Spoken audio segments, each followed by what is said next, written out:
Diabetes અને શિયાળો એ ખરેખર ડાયાબિટીસ પેશન્ટ માટે એક ચિંતાનો વિષય બને છે. કેમ કે ડાયાબિટીસ હોવું અને ડાયાબિટીસ મગજમાં ઘૂસી જવું આ બંને વસ્તુ અલગ છે.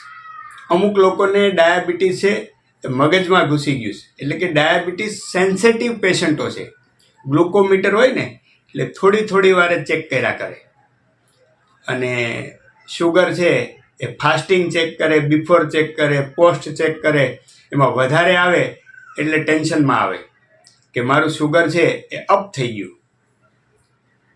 તો આ વિષયને સમજવાની ખૂબ જરૂર છે કે શિયાળામાં શા માટે તમારું શુગર છે એ અપ રહે. કેમ કે શિયાળામાં ઠંડી હોય, એટલે કે બહારનું ટેમ્પરેચર છે એ ઓછું હોય. એને હિસાબે શરીરને છે અંદરના ટેમ્પરેચરને મેન્ટેન કરવા માટે છે એ ગ્લુકોઝ, ફેટ અને ઓક્સિજન દ્વારા છે એ એનર્જી ઉત્પન્ન કરીને શરીરની અંદરની ગરમી જળવાઈ રહે, અંદરનું ટેમ્પરેચર જળવાઈ રહે, એટલા માટે પ્રયત્નો કરવા પડે.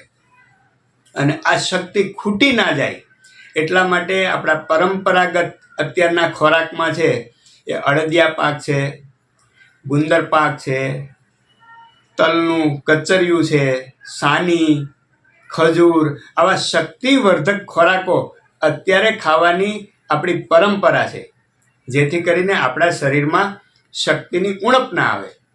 પરંતુ તમને એવું થાય કે સાહેબ અમે તો આવા કોઈ ખોરાક ખાતા નથી, છતાંય અમારી શુગર છે એ વધી જાય છે. શા માટે વધી જાય છે?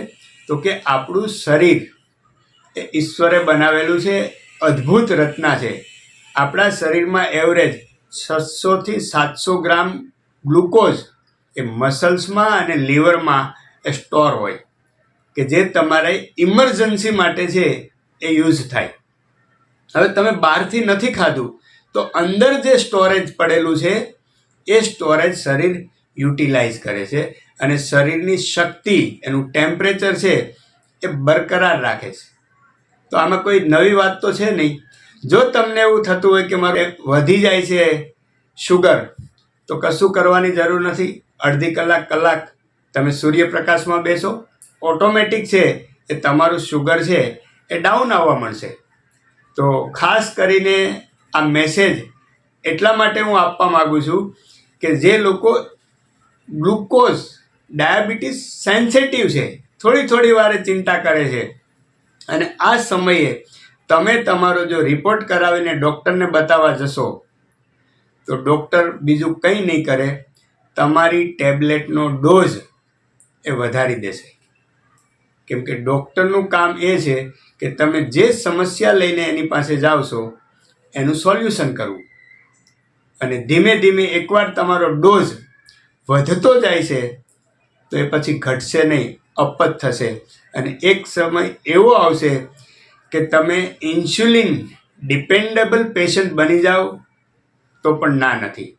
એટલે ખાસ કરીને શિયાળામાં ધીરજ રાખજો.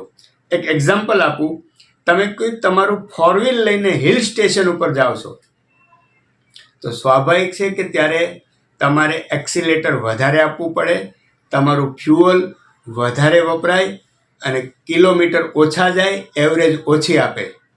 કેમ? ગાડીને તાકાતની જરૂર છે. એવી રીતે અત્યારે તમારા શરીરને એક ગ્લુકોઝની જરૂર છે, જેથી કરીને એ અંદરથી રિલીઝ કરે છે. શુગર કેટલું હોવું જોઈએ, બીપી કેટલું હોવું જોઈએ, એ ડિસિઝન શરીરને લેવા દો. તમે કુદરતે જે આપેલી સિસ્ટમ છે ને એને મેન્યુઅલી હેક કરવાના બહુ પ્રયત્ન નહીં કરો. અને જો તમે હેક કરવાના પ્રયત્ન કરીને મેન્યુઅલી કરશો તો આવનારા સમયમાં તમને અનેક બીમારીઓ છે એ આવશે. અમારા પ્રયત્નો છે મેડિસિન ફ્રી લાઈફ. અનેક લોકો અમારી સાથે સંકળાયેલ છે એ પોતાની મેડિસિન બંધ કરીને ખૂબ સારું તંદુરસ્ત જીવન જીવે છે. મિત્રો, તમે પણ જો આ વિડીયો જોઈ રહ્યા છો તો એવા લોકોને ફોરવર્ડ કરો કે જે ડાયાબિટીસ સેન્સિટિવ છે, વારે ચેક કરે છે, ગ્લુકોમીટર પણ બદલાવી નાખે એવા પણ દાખલા છે કે આ ગ્લુકોમીટર ખરાબ થઈ ગયું લાગે છે, આમાં ચોક્કસ આવતું નથી. તો એવા લોકો સુધી અમારો વિડીયો શેર કરો. લાઈક કરો, અમારી ચેનલને સબસ્ક્રાઈબ કરો, જેથી કરીને આવનારા સમયમાં આપણે ડાયાબિટીસ સામે એક ઝુંબેશ ચલાવીને વધારેમાં વધારે લોકોને છે એ મેડિસિનથી મુક્તિ અપાવી શકીએ, ડાયાબિટીસથી મુક્તિ અપાવી શકીએ.